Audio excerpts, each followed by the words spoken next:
Hi.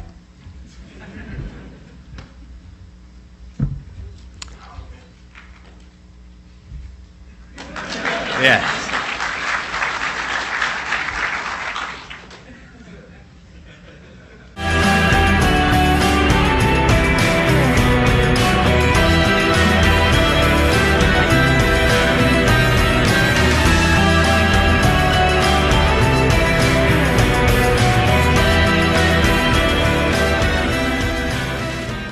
I first pointed out Konami's glaring incompetence back in 2012, a move that Konami itself still has not forgiven me for, but it seems that the chickens have finally come home to roost with the cancellation of Silent Hills, the whole Konami versus Kojima kerfuffle that nobody knows much about, the delisting, and the general mess that is Konami bubbling up to the surface as it tries to keep a lid on its own bullshittery.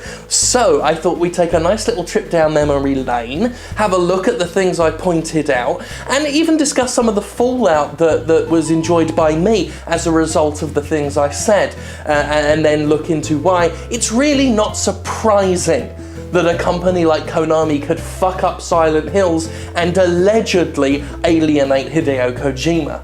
So let's take a trip down memory lane and enjoy the fun and the frolics that is understanding just why Konami is Konami.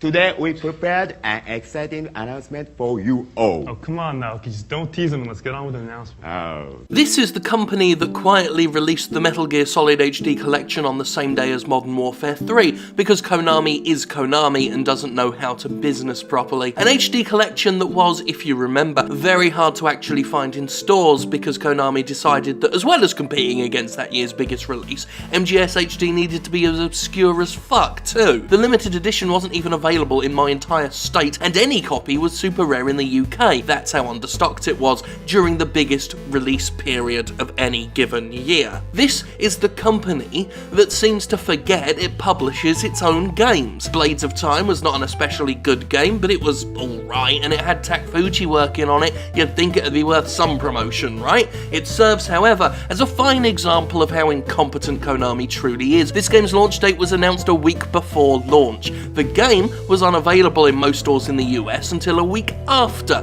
launch, and Konami issued a press release announcing the game's availability 3 days after the game came out. Producer Takfuji, while in the States, couldn't even find a copy of his own game in the store and called it a great shame on him as a producer. That's how much Konami cares. Late press releases and a general lack of communication with media at all is a hallmark of the Konami brand. If your game isn't Metal Gear or Silent Hill or soccer related, you're absolutely fucked if you decide to publish through Konami. I remember games like Little King's Story getting launch announcements days after launch. I remember how awful Konami was at responding to anybody's requests for interviews, review copies, or news inquiries. And I'm not talking just about the outlets I've worked with. A whole bunch of games media can tell you they're bloody awful. Not that Silent Hill has fared much better. 2012 was an absolute hallmark of Konami failure when it came to its premier horror franchise. Do you remember the month of madness? No? Hardly surprising, because it was a complete fucking disaster. The so-called Month of Madness was one of Konami's dumbest ideas ever. They would release not one, not two, but 3 Silent Hill games all in 1 month, because saturating your market is a really clever idea in Konami's world, otherwise known as fucking Dodo Land. March 2012 was madness alright, but not in the way Konami intended, as they tried, and eventually failed, to push the Silent Hill HD collection, Downpour, and Book of Memories out all in the same 4-week span. And it was the HD collection that truly cemented my belief that Konami was completely and utterly beyond human reason. I mean, it had one job: re-release Silent Hill 2, one of the greatest games ever made, in HD, along with the almost as brilliant Silent Hill 3. That's it.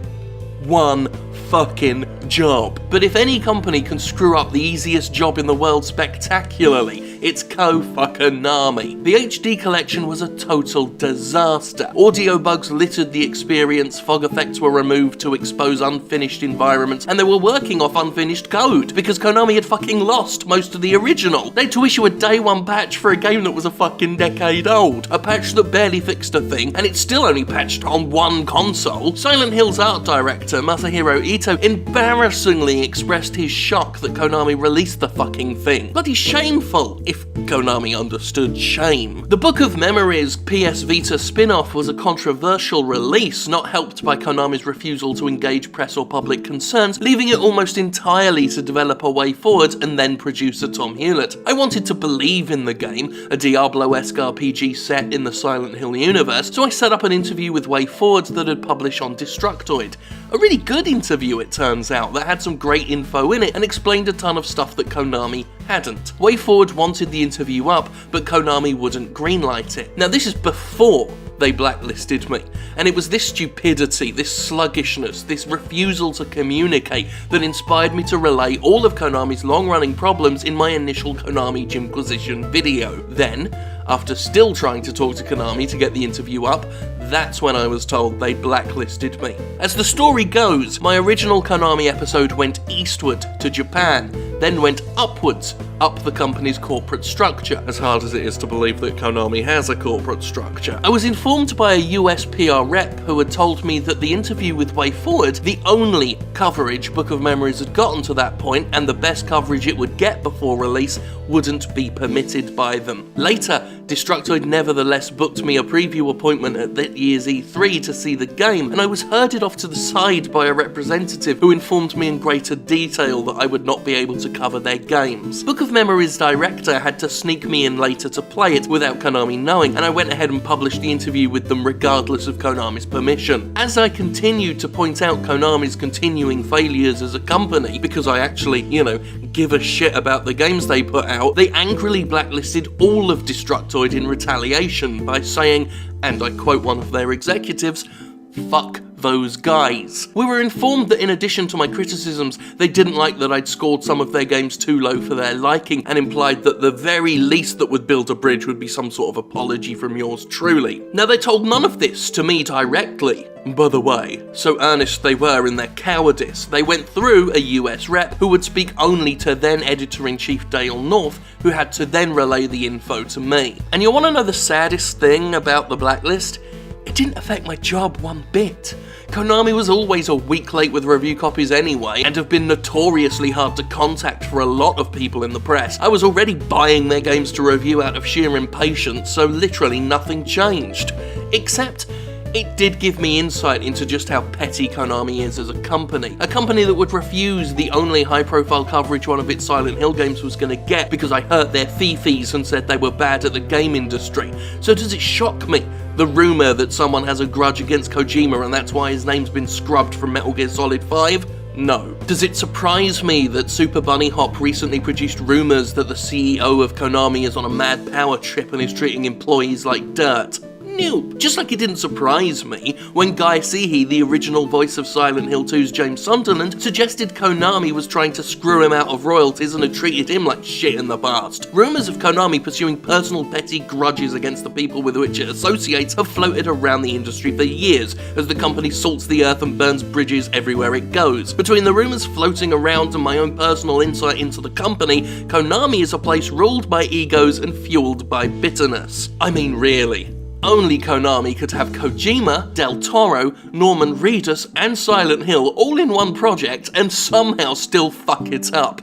Here we are, with Kojima erased from Metal Gear Solid 5, PT unceremoniously removed from the PlayStation Network, and Silent Hill's cancelled, all while Konami delists itself from the stock exchange and refuses to say a single fucking word to the press, to the community, to anybody about what's up their arse lately. All they've done is announce commitment to continuing the Metal Gear series, which likely means farming it out to a D-list third-party studio to ruin alongside Silent Hill. And what I find truly depressing, truly effing miserable, is that I'm not even angry anymore.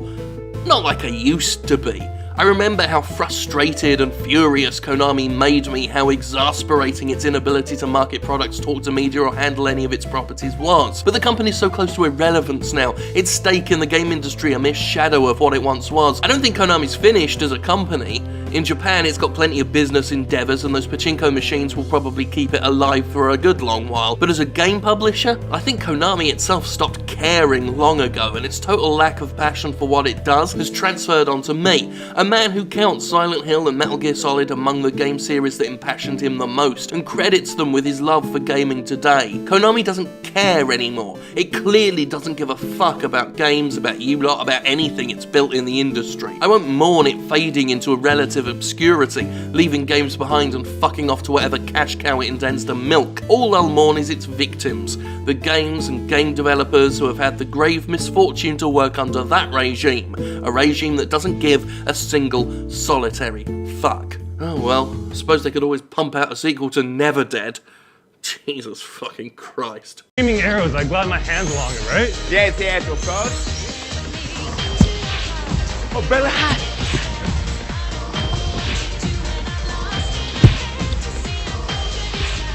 So I see these ripples on screen. So that's where I put my hands and feet, right? Yeah, yeah. By the way, I realise this is an extra episode that I've done this week. I did a video on Monday about Steam mods, which is kind of redundant now, considering that Valve went backpedaled on that. They might bring it back one day, so that's still a valuable video in discussing why their implementation of it was bad, but that's a thing. So we did this extra, just don't expect it every week, okay? This is a nice little one-off extra treat for you. So enjoy it and thank me for it and say thank you, Jim. And of course say thank God for Jim, because you should all be thanking God for me. Thank God for me, okay? I'm nice. I'm too nice. That's my problem.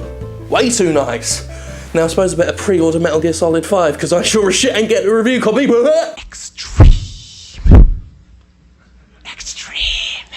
Hack and slash battle.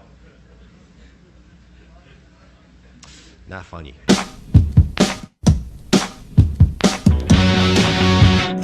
I should point out I'm not going to pre-order it, because that would be dumb. I'll just buy it at launch when it comes out.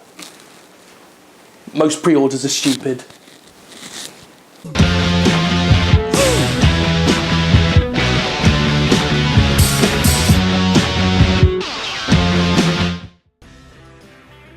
Are you dripping again? Come on! I don't know why, but I just love it here. So peaceful.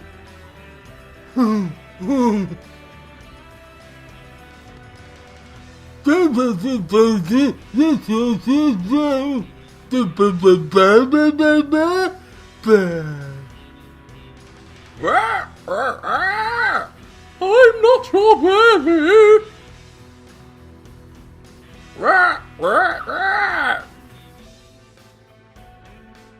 I am, if you want me to be.